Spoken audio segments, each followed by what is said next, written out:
আজকের রেসিপির মেন রোলে আছে আলু। তোমরা সবাই মনে হয় আমার সাথে একমত হবে যে আলু আমাদের রান্নাঘরে স্টেপনির কাজ করে। যে তরকারিতে যেমনভাবে দেওয়া হয় সেখানেই ভালোভাবে ফিট হয়ে যায়। তো আমি লিজা রান্নায় হাতে করিতে নিয়ে এসেছি অতি প্রাচীন অথেন্টিক একটা ডিশ, পটেটো 65। যদিও এই রেসিপির উৎপত্তিস্থল চিকেন 65। চিকেন 65 নাম কেন হলো, কিভাবে হলো, এই সব কিছুই তোমাদের সাথে শেয়ার করতে করতেই রেসিপিরও শুরু থেকে শেষ পর্যন্ত পৌঁছে যাব। আজকে দারুণ একটা স্ন্যাক্স রেসিপি শেয়ার করতে চলে এসেছি। আমি আলু নিয়ে নিয়েছি কিছু। এখানে আলুগুলো কিন্তু একই সাইজের হলে খুবই ভালো হয়। পরিষ্কার জল নিয়ে ছাড়ানো আলুগুলোকে আমি জলের মধ্যে রেখে দিচ্ছি, কারণ আমরা জানি যে জলের মধ্যে আলু রাখলে কালো হবে না। সেই জন্য আমি সাথে সাথে আলুর খোসা ছাড়ানোর সাথে সাথে আলুটা জলের মধ্যে দিয়ে দিলাম আলুগুলো। এবার ভালোভাবে একটু রগড়ে ধুয়ে নিয়ে আলুগুলো আমাকে একটু পিস করে নিতে হবে। প্রথমে এইভাবে কেটে নিয়ে তারপরে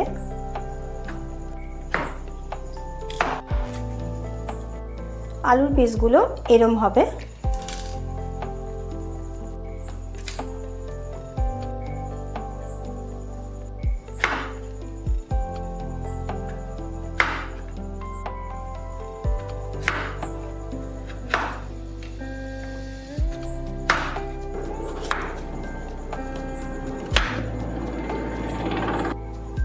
আলু কাটা আমার কমপ্লিট হয়ে গেল। এবার আমি আলুগুলোকে জলের মধ্যে দিয়ে ভালোভাবে একটু ধুয়ে নেব। আলুগুলো জলের মধ্যে দিলে কি হয়, এক্সট্রা যে স্টার্চ থাকে আলুর সেগুলো কিন্তু একটু হলেও চলে যায়। আলুগুলো কিন্তু আমি একেবারে ঠান্ডা জলে দিচ্ছি।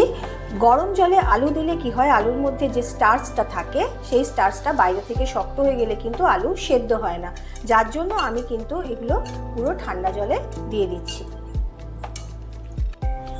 গ্যাস ওভেন অন করে দিলাম। অল্প একটু নুন দিয়ে দিতে হবে। 2-1 মিনিট ফোটার পর কিন্তু গ্যাস ওভেন আমি বন্ধ করে দিলাম। আলুগুলো আমি এইভাবে তুলে নেব। পুরোপুরি কিন্তু আলু আমি সেদ্ধ করিনি। আলুগুলো একেবারে অল্প সময়ের জন্য অল্প একটু করে সেদ্ধ করে নিয়েছি। দিয়ে দিচ্ছি সাদা তেল কড়াইতে। তেল গরম হয়ে গেছে। আমি এবার এর মধ্যে আলুগুলো দিয়ে দিচ্ছি।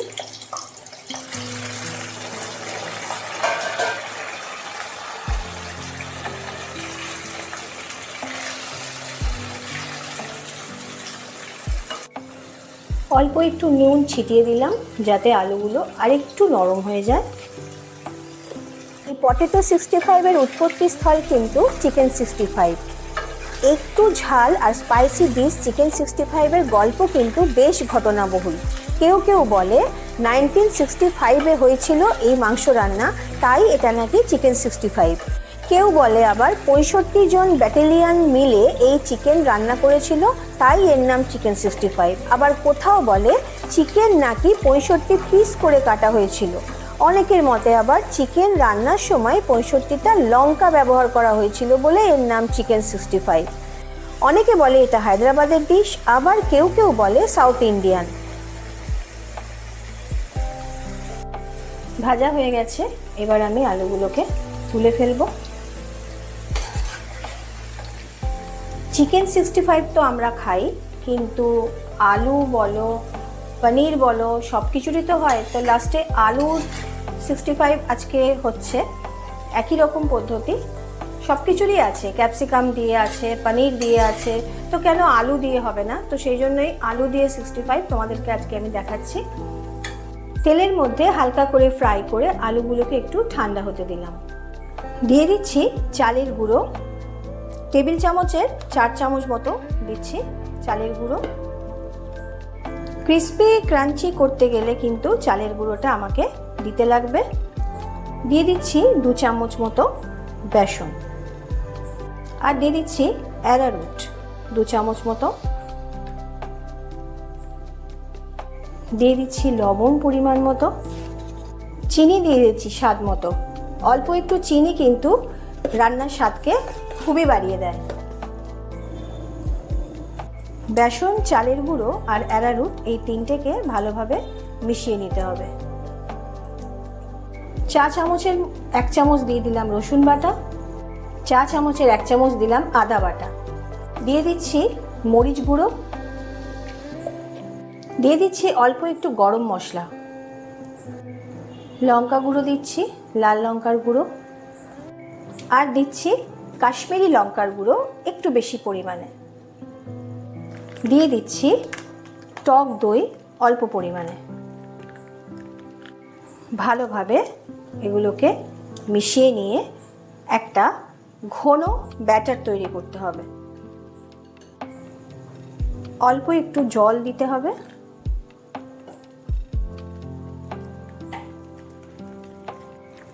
অল্প অল্প করে জল দিয়ে একটা ঠিক ব্যাটার তৈরি করতে হবে।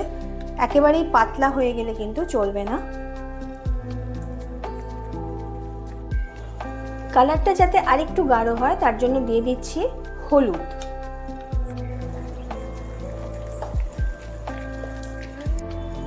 এইভাবে ঠিক এই রকম একটা ঘন ব্যাটার তৈরি করতে হবে। এই যে ভেজে রাখা আলুগুলো এই ব্যাটারের মধ্যে দিয়ে দিচ্ছি।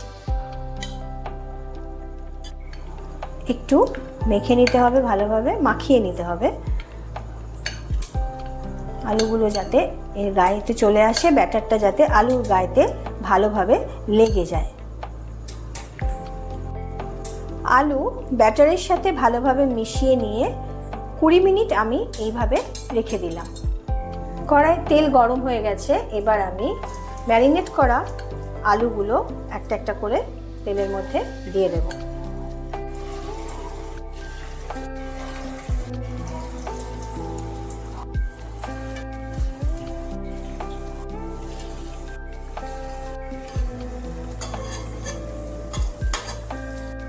এইভাবে একটু লাল লাল করে ভাজতে হবে।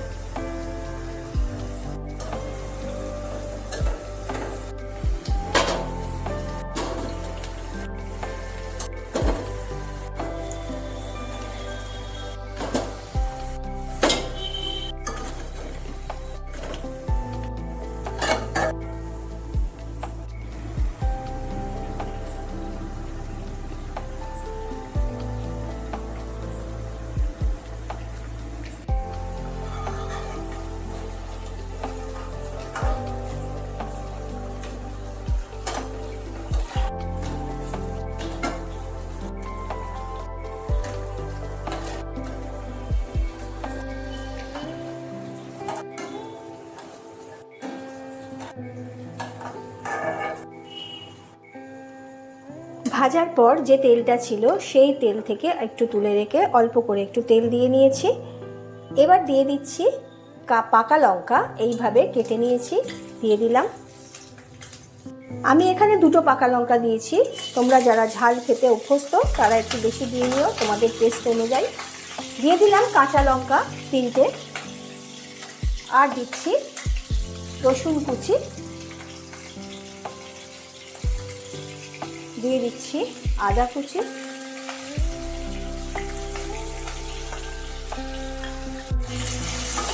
তেলের মধ্যে একটু নাড়িয়ে চাড়িয়ে দিয়ে দেব সরু করে কেটে রাখা পেঁয়াজ। আমি এখানে 3টে পেঁয়াজ দিয়ে নিয়েছি, একটু বড় সাইজ দেখে।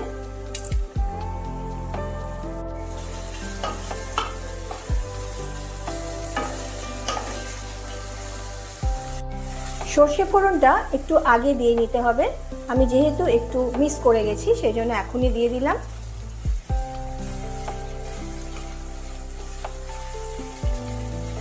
এবার দিয়ে দিতে হবে কারি পাতা। কারি পাতাটা পেঁয়াজটা দেওয়ার পরই দেওয়া ভালো, কারণ কারি পাতা যদি একেবারে তেলের মধ্যে দিয়ে দেওয়া হয় তাহলে কারি পাতা কিন্তু পুড়ে যায়। সেই জন্য এইভাবেই দেওয়াটা ঠিক মনে হয়।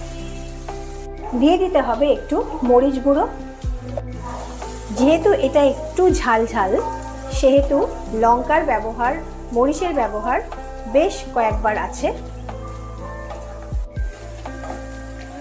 যেহেতু চিকেন 65-এর গল্পটা ম্যাড্রাস থেকে শুরু হয়েছে, সেই জন্য কিন্তু কারি পাতাটা আমি দিয়ে দিলাম। পেঁয়াজটা কিন্তু হালকা করে ভাজা হয়ে গেছে, একটু গোল্ডেন ব্রাউন টাইপের ভাজা হয়ে গেছে। এইবার আমি দিয়ে দিচ্ছি ভেজে রাখা ক্রিস্পি পটেটোগুলো।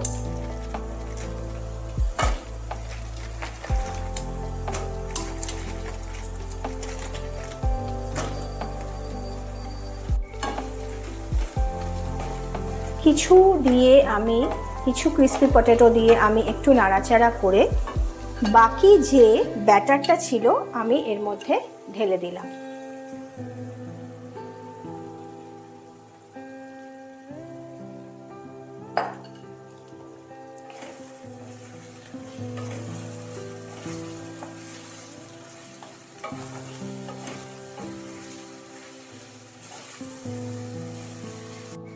এবার আমি বাকি পটেটোগুলো দিয়ে দিলাম। ভালো করে এবার নাড়াচাড়া করে নিতে হবে।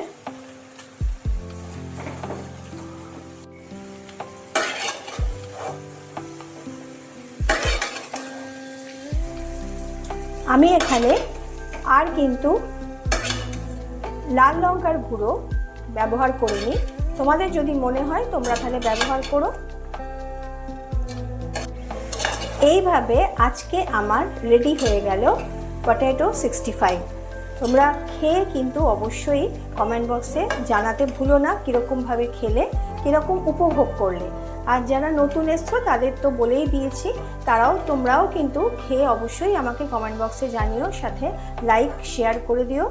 আর বন্ধুরা যারা পুরনো আমার ভিডিও দেখছো তারাও কিন্তু লাইক শেয়ার করতে ভুলো না। তাহলে আজকে আমার পটেটো 65 কিন্তু রেডি হয়ে গেল। দিয়ে দিলাম একটু ধনেপাতা কুচি। বন্ধ করে দিলাম গ্যাস ওভেন। তাহলে আজকের মতন আমার রেডি হয়ে গেল পটেটো 65। তাহলে তোমরা সকলে সুস্থ থেকো, ভালো থেকো। আজকের মতন টাটা।